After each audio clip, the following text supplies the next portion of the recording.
South of Hamburg, in the old British garrison at Fallingbostel, there's now a military museum.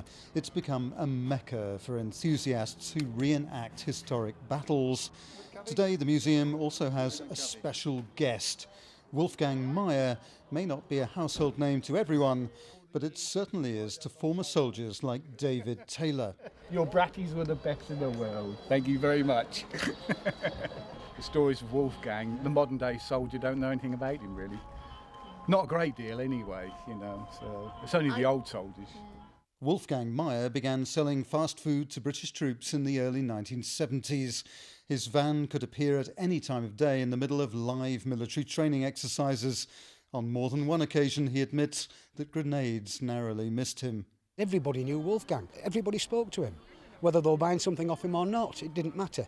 They'd all say good morning or good afternoon or early evening, and they loved him. One thing in particular amazed soldiers about Wolfgang. It was an uncanny ability to find customers in normally inaccessible parts of a military training area.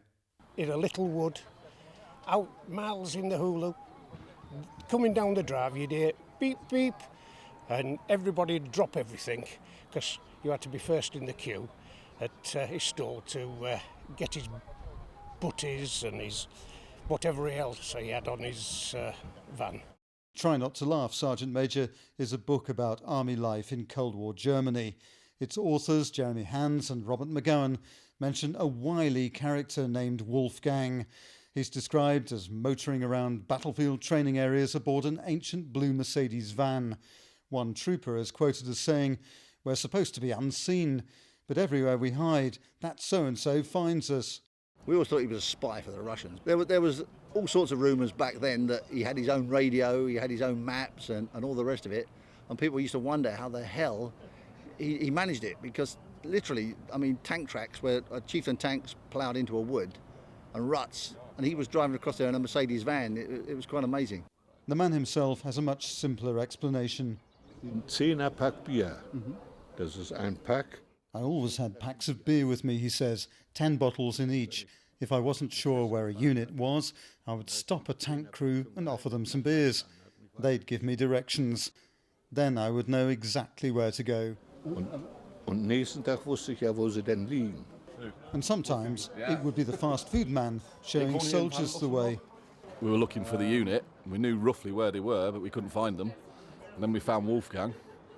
And Wolfgang, do you know where D Squadron are? Yeah, they're over there in the corner of the woods. Oh, brilliant, cheers. Off we'd go. And there they were, parked up. It's brilliant. Saved us a couple of times. Wolfgang Meyer's fast food van completed its last mission in 1994. The money he made, he says, paid for a campsite, which his daughter now manages. It was a morale booster to the British forces when we were over here in the 70s and 80s.